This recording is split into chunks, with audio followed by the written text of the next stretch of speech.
નમસ્કાર મિત્રો, હું હરિવર્ધન ચોકસી આપ સૌનું સ્વાગત કરું છું. મિત્રો, આજના વિડીયોમાં આપનું ખૂબ ખૂબ સ્વાગત. મિત્રો, રોજની જેમ આજે પણ જોઈએ આપને કોણે શું કરવું શું ન કરવું. તારીખ 27/3/2026 શુક્રવાર. તો મિત્રો, આજની જાણકારી લેતા પહેલાં જાણીએ કે આજનો અભિજીત મુહૂર્તનો સમય કયો છે. આજનો અભિજીત મુહૂર્ત બપોરે 12:20 શરૂ થશે અને બપોરે 1:09 પૂર્ણ થશે.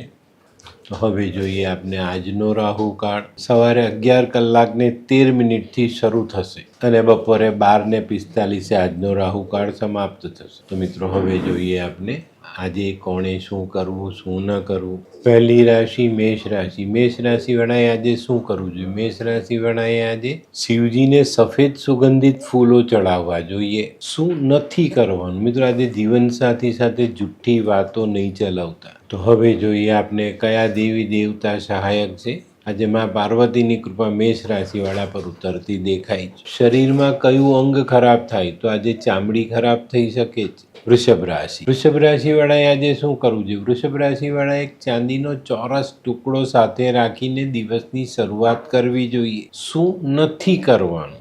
મિત્રો, આજે કોઈ અજાણ્યું કોસ્મેટિક ખરીદીને વાપરવું નહીં. કયા દેવી દેવતા સહાયક છે? તો આજે લક્ષ્મીજી તમને સહાય કરી શકે છે. શરીરમાં કયું અંગ ખરાબ થાય?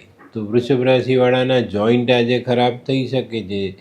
હાડકાના જોઈન્ટ્સમાં દુખાવો આવી શકે છે. મિથુન રાશિ. મિથુન રાશિવાળાએ આજે શું કરવું જોઈએ? મિથુન રાશિવાળાએ આજે કડવા લીમડાના ઝાડને પાણી ચડાવવું જોઈએ. એને હાથ લગાડીને આશીર્વાદ માંગવા જોઈએ. શું નથી કરવાનું? મિત્રો, આજે કાળા વસ્ત્ર ધારણ નથી કરવાના. કયા દેવી દેવતા સહાયક થઈ શકે છે? તો આજે માં દુર્ગાની આરાધના તમારે કરવી જોઈએ. માં દુર્ગાના આશીર્વાદ જરૂર તમને મળે. શરીરમાં કયું અંગ ખરાબ થઈ શકે છે? તો આજે નસોને લગતા પ્રોબ્લેમ તમને સતાવી શકે છે. કર્ક રાશિ. કર્ક રાશિવાળાએ આજે શું કરવું જોઈએ? કર્ક રાશિવાળાએ આજે થોડું દહીં શિવજીના મંદિરમાં દાન કરવું જોઈએ. શું નથી કરવાનું? મિત્રો, આજે કોઈ ખરાબ માણસની સલાહ માનીને કોઈ પણ કામ કરવું નહીં. કયા દેવી દેવતા આપને સહાયક થઈ શકે છે? તો આજે ભગવાન શિવની કૃપા પ્રાપ્ત થઈ શકે છે. શરીરમાં કયું અંગ ખરાબ થઈ શકે છે? તો આજે તમારું હૃદય તમને ધોકો આપી શકે છે. તો આ બધી બાબતો પર ચોકસાઈ રાખીને ચાલવું જરૂરી. સિંહ રાશિ. સિંહ રાશિવાળાએ આજે શું કરવું જોઈએ? સિંહ રાશિવાળાએ આજે પોતાના જીવનસાથીને માન સન્માન આપવું જોઈએ. શું નથી કરવાનું? મિત્રો, આજે કોઈને પણ ધોકો નહીં આપતા. આજે કયા દેવી દેવતા સહાયક થાય એમ છે? તો આજે તમને સૂર્યનારાયણ ભગવાનની સહાય મળતી દેખાય છે. શરીરમાં કયું અંગ ખરાબ થઈ શકે છે? તો મિત્રો, આજે તમારું માથું તમને ધોકો આપી શકે છે. માથાનો દુખાવો આજે તમારે સહન કરવો પડે. કન્યા. કન્યા રાશિવાળાએ આજે શું કરવું જોઈએ? કન્યા રાશિવાળાએ આજે પરિવારને સમય આપવો જોઈએ. એ લોકોની સાથે તમારે સમય વિતાવવો જોઈએ. શું નથી કરવાનું? આજે બીજા કોઈના પણ વાદ વિવાદમાં પડવું નહીં. તો મિત્રો, હવે જોઈએ આપણે કયા દેવી દેવતા આપને સહાયક છે. તો આજે લક્ષ્મીનારાયણ ભગવાન તમને સહાય કરી શકે છે. શરીરમાં નસોને લગતા, એમાં પણ ખાસ કરીને પગની નસો તમને પરેશાન કરી શકે છે. હે, આ કોણ છે? હે, આ તો ધર્મેશ લાગે છે. હા હા, એ જ છે. હાય. હાય, શું વાત છે? ઓહો, કેવું પડે? Hi Dharmesh. Hi Darpan. Nice to meet you after very long time. વાહ, કેમ છે ભાઈ? તું અહીંયા આટલા વર્ષ ક્યાં હતો? લંડન. અરે જસ્ટ કાલે જ આવ્યો અચ્છા. અને આપણી આ જગ્યાની ખૂબ યાદ આવી એટલે બધાને મળવા આવ્યો. તને મળીને આનંદ થયો દોસ્ત. કોટ, ગાડી, તારી તો આખી લાઈફસ્ટાઈલ જ ચેન્જ થઈ ગઈ. અરે દોસ્ત, મારા હાથમાં એક જાદુની ચાવી આવી ગઈ. ઓહ. અરે મારી આખી જિંદગી બદલાઈ ગઈ. શું વાત કરે છે? એવી તો કોઈ જાદુઈ ચાવી છે, મને પણ આપ. જો તારે પણ તારી જિંદગી બદલવી હોય તો બનાવી લે લાલ કિતાબ. લાલ કિતાબ? માનવીએ પોતાના ગ્રહો અનુસાર કયો વ્યાપાર કરવો જોઈએ તેની જાણકારી કુંડળી પ્રમાણે મેળવીને પછી જ વ્યાપારમાં આગળ વધવું જોઈએ. અને આનું સચોટ માર્ગદર્શન લાલ કિતાબ દ્વારા મેળવી શકાય છે. તો બનાવી જોઈએ પોતાની લાલ કિતાબ.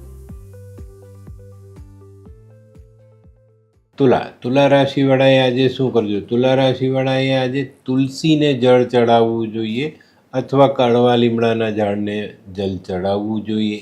શું નથી કરવાનું મિત્રો? આજે ઘરમાં કે આજુબાજુ કોઈ પણ જગ્યાએ ગંદકી નહીં કરતા. તો મિત્રો હવે જોઈએ કયા દેવી દેવતા સહાયક છે. તો લક્ષ્મીનારાયણ ભગવાન તમને આજે સહાય કરી શકે. શરીરમાં ચામડી, એમાં ખાસ કરીને આપણા માથાની ચામડી આપણને પરેશાન કરી શકે છે. વૃશ્ચિક રાશિવાળાએ આજે શું કરવું? વૃશ્ચિક રાશિવાળાએ આજે સારા પુસ્તકોનું વાંચન કરવું જોઈએ. શું નથી કરવાનું મિત્રો? આજે કોઈ પણ પક્ષીને કેદમાં નહીં નાખતા, મતલબ ઘરે પાળવા લાવો તેને પાંજરે નહીં પૂરતા. કયા દેવી દેવતા આપને સહાયક છે? તો આજે હનુમાનજીની આરાધના તમારે કરવી જોઈએ. શરીરમાં કયું અંગ ખરાબ થઈ શકે? તો આજે આપણા લોહીમાં કંઈક પ્રકારની ઇન્ફેક્શન આવવાની શક્યતાઓ દેખાય છે.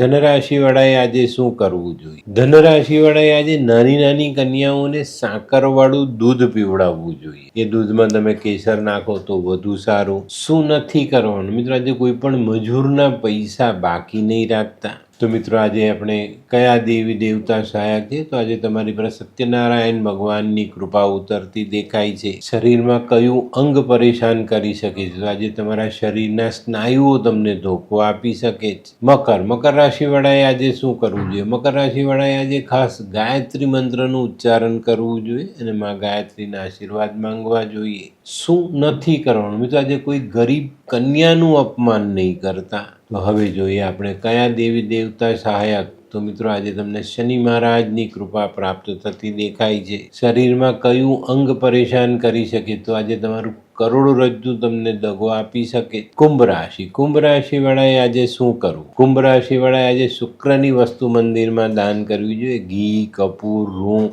આવી વસ્તુ દાન કરી શકાય. શું નથી કરવાનું મિત્રો? આજે કોઈની પર ખોટો ગુસ્સો બિલકુલ નહીં કરતા. કયા દેવી દેવતા સહાયક છે? તો મિત્રો આજે ભૈરવજીની આરાધના ચોક્કસ કરજો, એમની સહાય તમને ચોક્કસ મળે. શરીરમાં કયું અંગ ખરાબ થાય? તો મિત્રો આજે તમારા ઘૂંટણ અને પગની પાની, આ બે અંગો તમને પરેશાન કરી શકે છે. મીન રાશિવાળાએ આજે શું કરવું જોઈએ? મીન રાશિવાળાએ આજે સમયસર પોતાના ધંધાની જગ્યા પર હાજર રહેવું જોઈએ. ગેરહાજરી તમને નુકસાન આપી જશે. શું નથી કરવાનું મિત્રો? આજે કોઈની પાસેથી રૂપિયા વ્યાજે લાવવાના નથી. તો મિત્રો હવે જોઈએ આપણે કયા દેવ આપણે સહાયક છે. તો આજે ભગવાન વિષ્ણુની સહાય તમને મળતી દેખાય છે. શરીરમાં કયું અંગ ખરાબ થઈ શકે? તો આજે તમારી ગરદન અને ખભાના સ્નાયુઓ તમને પરેશાન કરી શકે છે. તો મિત્રો આ તો તમારા માટે આજના દિવસે કોણે શું કરવું શું ન કરવું તેનું જ્ઞાન. તો આજનો વિડીયો ગમ્યો તો લાઈક કરો, શેર કરો, યુટ્યુબ જોનારા શેર કરે ને સબસ્ક્રાઈબ કરે. હું હરિવર્ધન ચોકસી આપ સૌની રજા લઉં. ફરી મળીએ નવા વિડીયોમાં નવી જાણકારી સાથે. તો ચાલો બદલીએ જિંદગી. નમસ્તે.